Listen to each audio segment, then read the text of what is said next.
qo'rqmasdan dev hukmdor Jalutning qarshisiga chiqqan Davud payg'ambarning aql bovar qilmaydigan hayotini tomosha qilasiz.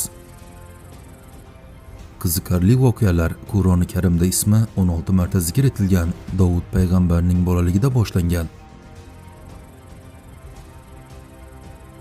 Tog'lar va toshlar tilga kirib, hayvonlar gapirishni boshlagan bu hikoyada farishtalar ko'tarib yurgan ahid sandig'idan sirli daryoning suvlarigacha siz eshitishingiz kerak bo'lgan juda ko'p tafsilotlar mavjud. Dunyoning eng kuchli hukmdorlaridan biri bo'lgan Hazrati Sulaymon payg'ambarning otasi Hazrati Davud payg'ambarning davriga ajoyib safarga tayyormisiz?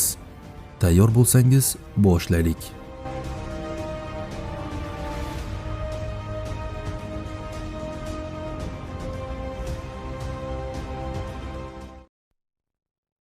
Miloddan avvalgi 10-asrda bugungi kunimizdan taxminan 3000 yil oldin Quddusning janubida va Hazrati Iso payg'ambarning tug'ilgan joyi sifatida tan olingan Baytullaymda bir bola dunyoga keldi. Yesening o'g'illaridan biri sifatida dunyoga kelgan bu bola Hazrati Davuddan boshqasi emas edi. Ibroniycha eng sevimli kishi ko'z qorachig'i ma'nosini anglatuvchi Davud alayhissalom haqiqatan ham ismining ma'nosi kabi oiladagi bolalar orasida alohida o'rni bor edi. Chunki otasi Davud alayhissalomning hali bolalik yoshida uning ichida boshqacha narsalar borligini sezgan. Hazrati Davudning bolaligi hayvonlar va tabiat bilan uyg'unlikda o'tgan va Qur'oni Karimda u haqida 16 marta zikr qilingan. Hazrati Davudning diqqatga sazovor xususiyatlaridan biri uning ovozi edi. Alloh taolo Hazrati Davudga shunday bir chiroyli ovoz bergan ediki, uning ovozini eshitgan qushlar va boshqa hayvonlar atrofida to'planishardi, hattoki tog'lar va toshlar ham tilga kirishardi. Hazrati Davud alayhissalom Allohni tasbih qilgan paytlarda o'z ovozlari bilan unga qo'shilishar va uning bilan birga Allohni zikr qilishardi. Tog'larni uning buyrug'iga bo'ysuntirganmiz. Ular tong va shomda yaratuvchilarini tasbih qilishardi. Biz barcha qushlarni ham amriga berdik. Hammalari Allohga yuzlanardilar. Alloh tomonidan Davud alayhissalomga berilgan yana bir mo'jizaviy xususiyat uning temirni egish va eritish qobiliyati edi. Davud payg'ambar o'zi xohlagan, hech kimda yo'q bo'lgan temirga istalgan shaklini bera olish qobiliyati tufayli kelajakda turli xil qurollar yasaydi.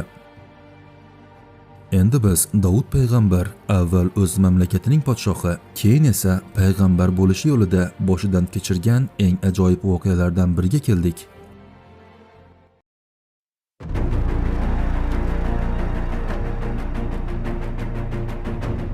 Davud alayhissalomning yoshligida boshlangan buyuk bir mojaro uni dev jangchi Jalut bilan yuzma-yuz keltirdi va bu uchrashuv tarixda eng unutilmas voqealardan biri sifatida o'z nomini qoldirdi.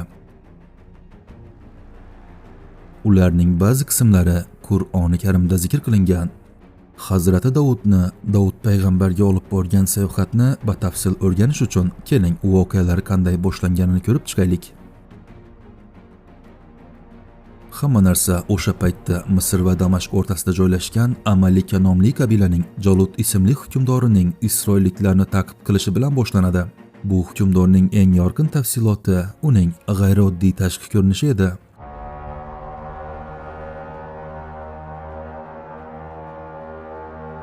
G'arb manbalari uni ulkan hukmdor sifatida ta'riflaydi. Bugungi kunda ko'plab tadqiqotchilar gigantlarning o'tmishda mavjudligi haqida qiziqarli ma'lumotlar keltirishmoqda. Jalut bu gigantlardan biri bo'lganmi yoki yo'qmi, bu munozarali masala. Lekin umumiy fikr uning bo'yi taxminan 3 metr bo'lganligi ishoniladi. O'zining kattaligi bilan nom qozongan bu jangchi hukmdor Isroilliklarga e'tiborni qaratib, u yahudiylarning shaharlarini talon-taroj qildi. Ularning ayollari va bolalarini asir qilib o'z yurtiga olib ketdi. Natijada u Isroilliklarni mag'lub etib, ularni parishon holga keltirdi. Ammo Jalut bu bilan to'xtab qolmadi va nihoyat u Isroilliklarning qo'lidan muqaddas ahid sandig'ini oldi va ularni yanada aqldan ozdirish uchun bu bebaho sandiqni iflos burchakka uloqtirib tashladi va uni taqdirga topshirdi.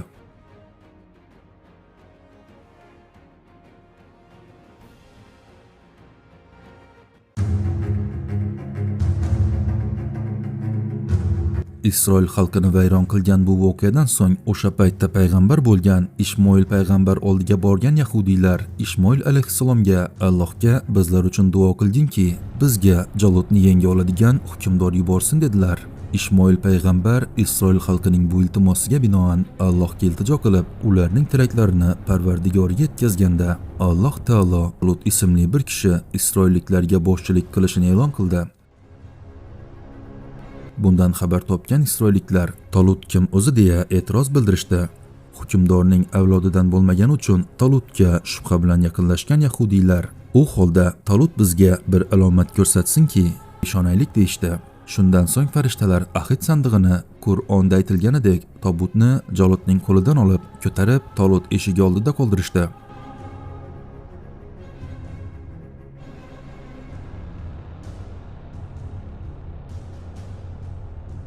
Qur'oni Karimda shunday deyilgan: payg'ambarlari ularga dedilar, uning hukmronligining belgisi tobut sizlarga kelishidir.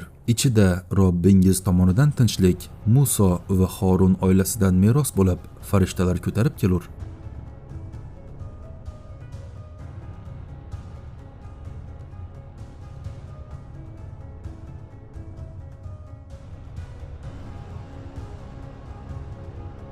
Ahd sandig'i to'satdan Talut va uning eshigi oldida paydo bo'lganida, Isroilliklar Talutni o'zlariga yo'lboshchi sifatida qabul qilib, uning boshchiligida 80 ming kishilik qo'shin bilan yo'lga chiqdilar.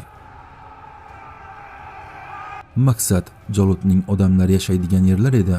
Talut boshchiligida bahaybat olomonga qarshi jang qilib, asirga olingan ayollar, bolalar va qimmatbaho narsalarni qaytarib olishni rejalashtirgan edilar. Ammo qo'shin bu safarda o'zlarining boshiga tushadigan, aql bovar qilmaydigan voqeadan hanuz bexabar edilar. Ishmoil payg'ambar Talutni bir narsadan ogohlantirdi. Jalut bilan jang qilish yo'lda daryoga duch kelasiz. Askarlaringizga ayting, Alloh sizlarni shu daryo bilan sinaydi. Bu daryoga yetganingizda uning suvini hech kim to'liq ichmasin. Chanqaganlar esa bir hovuch suv bilan qanoatlansin. Bu ogohlantirishlar Qur'oni Karimda ham zikr qilingan. Endi Alloh sizlarni daryo bilan imtihon qiladi. Undan ichganlar u mendan emas, lekin kimki uni tatib ko'rmasa mendandir, lekin bir hovuch ichsa kechiriladi.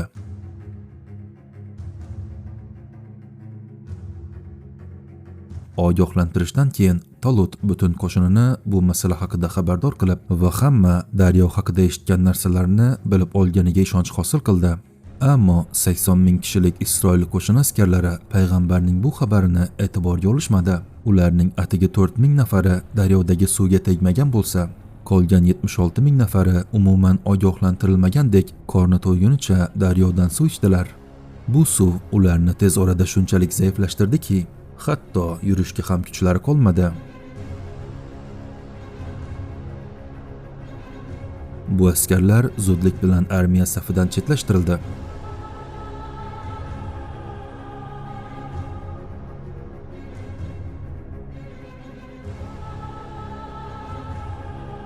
Qolgan 4 ming nafari askarlar soni kamligidan xavotirga tushdi va ularning ko'plari jangdan voz kechib qochib ketishga kirishganda faqat 313 nafar askar qoldi. Talut bu qolgan 313 ta askar bilan yo'lni davom ettirish kerak edi. Qizig'i shundaki, Badr jangida sahobalar ularning soni 313 ta edi. Endi biz voqeaning eng qiziqarli qismiga keldik.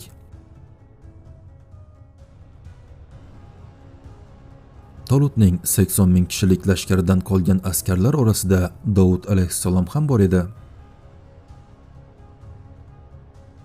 U yosh edi, na payg'ambar, na hukmdor edi. Lekin Ishmoil payg'ambar Davud ichidagi gavhardan xabardor edi. U cho'ponlikdan kelgan askar bo'lib qo'shildi. Juda ko'p tog'u toshlarning so'zlashuvini eshitgan Davud alayhissalom qolgan qo'shin bilan Dev Jalut tomon yurayotgan edi va uning boshiga yana bir g'alati voqea yuz berdi. Uni chaqirayotgan shivirlashni eshitdi. U avval atrofga qaradi, lekin hech kim unga gapirmayotgandi. Shunda u ovozlar unchalik uzoq bo'lmagan yerda yotgan 3 ta kichik toshdan kelayotganini angladi va toshlar u bilan gaplashayotgan edi va ular Davud alayhissalomga bizni o'zing bilan ol, Jalutni bizni ishlatib o'ldirasan dedilar. Toshlarning bu so'zlaridan keyin Davud alayhissalom ularni sumkasiga solib yo'lida davom etdi.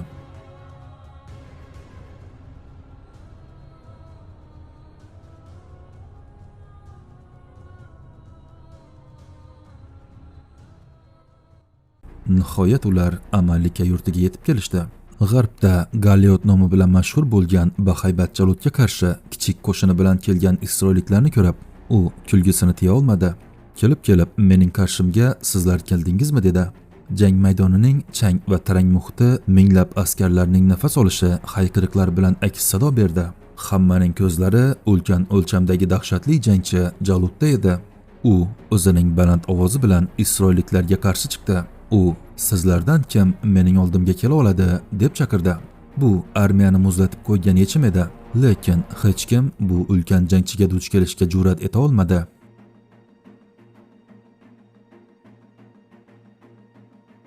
O'sha payt bir yosh cho'pon kamtarin va sodda kiyimda maydon tomon yurdi. Davud alayhissalom oddiy jangchi olib yuradigan zirh yoki qilich o'rniga uning qo'lida siling va cho'ntagida 3 ta tosh bor edi xolos. U ulkan jangchining chaqirig'ini qo'rqmasdan qabul qildi. Ko'zlarida ishonch nuri, yuzida jasorat ifodasi va kichkina tanasi bilan Jalutga qarshi turgan Hazrati Davudni ko'rgan dev kulgidan o'zini tiya olmadi. Davud alayhissalom kaftidagi toshlarni sinchiklab tanlab oldilar. Duo o'qidi va osoyishtalik bilan xuddi shu lahza uchun tug'ilganidek silingini tayyorladi. Keyin u ko'zlarini Jalutning peshonasiga tikdi va silingini silkitdi. Havoda xirillagan tovush, keyin qattiq urilish va yerga qulagan bahaybat jismning qulashi. Bahaybat Jalut peshonasining o'rtasiga tosh tegib yerga yiqilgan edi.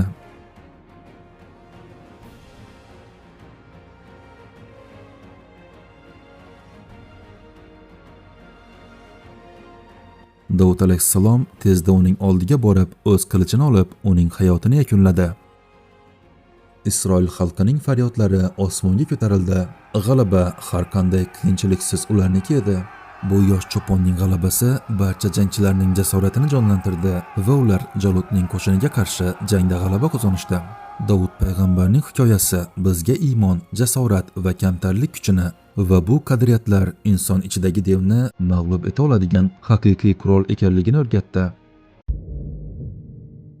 Bu voqeadan keyin hukmdor Tolut qizini Davud alayhissalomga nigohlab berdi. Yosh Davud Jalutni mag'lub etganidan keyin xalq orasida katta shuhrat qozondi. Bu g'alabadan keyin Davud alayhissalom Tolut qo'shiniga muhim lavozimga ko'tarildi. Biroq bir muncha vaqt o'tgach, Tolut Davudning mashhurligi va muvaffaqiyatiga hasad ila qarab, uni o'ldirmoqchi bo'ldi, lekin muvaffaqiyatsizlikka uchradi.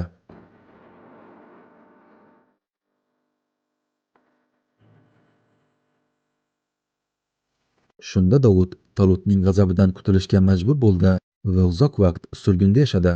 Bu vaqt mobaynida Davudning iymoni va jasorati uning omon qolishini ta'minladi va uni o'z xalqining rahbari bo'lish uchun mustahkamladi. Yillar o'tib, Talut vafot etganida Isroilliklar Davud payg'ambarni yangi rahbar qilib tanladilar. Davud payg'ambar endi Isroil xalqining yangi hukmdori edi. Hukmronligi ortidan o'ziga payg'ambarlik xushxabar kelgan Hazrati Davud xalqi oltin davrni yashayotgan edilar. Ammo Davud payg'ambar davrida tez-tez yo'ldan adashgan Isroil xalqi bilan aql bovar qilmaydigan bir voqea yuz berdi. Tez orada Alloh tomonidan maymunga aylantirilgan bu insonlar haqida gapirib beramiz. Davud payg'ambarning nikohi paytida ko'plab bolalar tug'ildi. U o'z bolaligida ukalari orasida o'ziga xos mavqega ega bo'lganidek, endi o'z farzandlari orasida ham o'zgacha farzandi bor edi. U Sulaymon alayhissalomdan boshqa hech kim emas edi.